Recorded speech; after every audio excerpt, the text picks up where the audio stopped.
नमस्कार। आज बात करेंगे इंडिया की इस चौंकाने वाली हार की ऑस्ट्रेलिया के खिलाफ दूसरे टी20 में। ये हार सिर्फ एक हार नहीं है, इसने टीम पर बहुत बड़े, बहुत गंभीर सवाल खड़े कर दिए हैं। चलिए इसी को आज डीकोड करते हैं। जरा इन नंबर्स को देखिए। 521074। क्या लग रहा है ये? किसी का फोन नंबर या शायद कोई पिन कोड? क्या है ये? नहीं, ये कोई पिन कोड नहीं है। सच कहूं तो ये बेइज्जती के नंबर हैं। वो बेइज्जती जो भारतीय टीम को ऑस्ट्रेलिया के सामने झेलनी पड़ी। यकीन मानिए, ये हमारे टॉप बल्लेबाजों का स्कोर कार्ड है और इसी ने उस शर्मनाक हार की नींव रखी। और देखिए, ये कोई ऐसी वैसी हार नहीं थी।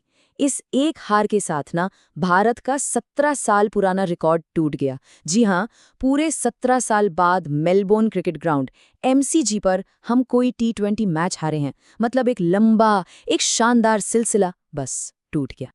तो सवाल ये है कि ऐसा हुआ क्यों? चलिए इस हार की वजहों को एक एक करके समझते हैं और शुरुआत करते हैं सबसे बड़े, सबसे पहले विलेन से, हमारी बैटिंग का बुरी तरह से कोलैप्स हो जाना।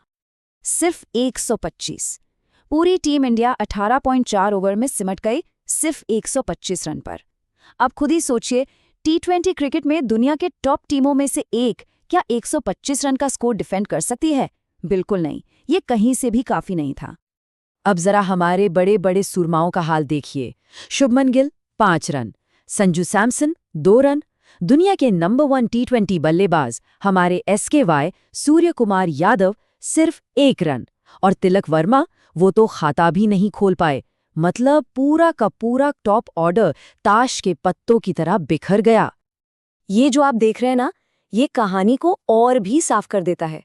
टीम का टोटल स्कोर था 125 और इसमें से 103 रन, सोचिए 103 रन सिर्फ 2 खिलाड़ियों ने बनाए, अभिषेक और हर्षित। इसका सीधा सा मतलब ये है कि बाकी के 9 खिलाड़ी मिलकर सिर्फ 22 रन बना पाए। कमाल है। लेकिन इतनी निराशा के बीच भी 2 खिलाड़ी थे जिनका प्रदर्शन चमक रहा था। तो चलिए अब कहानी के 2 हीरो की बात करते हैं, एक अपना और एक उनका। हमारे हीरो थे अभिषेक शर्मा। सच में एक अकेले योद्धा की तरह लड़े वो। जब सब फेल हो रहे थे तब उन्होंने सिर्फ 37 गेंदों पर 68 रनों की एक तूफानी पारी खेली। और कमाल की बात तो ये है कि जब टीम का स्कोर सिर्फ 86 पर 5 था तब उन्होंने अपनी 50 पूरी की। सोचिए, एक तरफ से विकेट गिरते जा रहे थे और दूसरी तरफ वो अकेले टीम की लाज बचाने में जुटे थे। और अब बात उनके हीरो की, जोश हेजलवुड। अरे ये स्पेल नहीं था, ये एक मास्टर क्लास थी। 4 ओवर, सिर्फ 13 रन और 3 सबसे बड़े विकेट, गिल, सूर्य कुमार और तिलक वर्मा। इतना ही नहीं, 15 तो डॉट बॉल्स फेंक दी उन्होंने। पावर प्ले में ही उन्होंने मैच का रुख पूरी तरह से ऑस्ट्रेलिया की तरफ मोड़ दिया था। अच्छा, तो ये तो हुई मैदान की बात।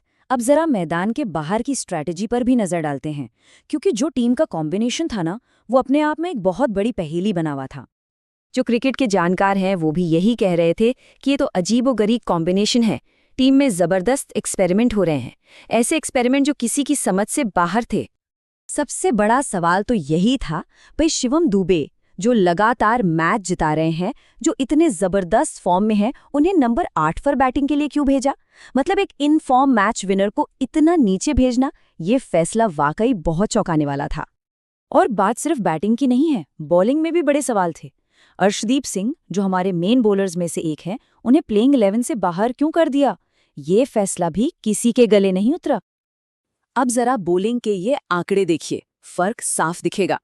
एक तरफ हेजलवुड ने 4 ओवर में दिए सिर्फ 13 रन और हमारी तरफ से हर्षित राणा ने 2 ओवर में ही 27 रन दे दिए और कुलदीप यादव ने 3 ओवर में 45 रन लुटा दिए।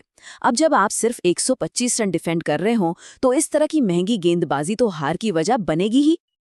तो बैटिंग फेल, अजीबोगरीब कॉम्बिनेशन, महंगी गेंदबाजी, इन सब के बाद सबसे बड़ा सवाल तो यही है कि अब आगे क्या?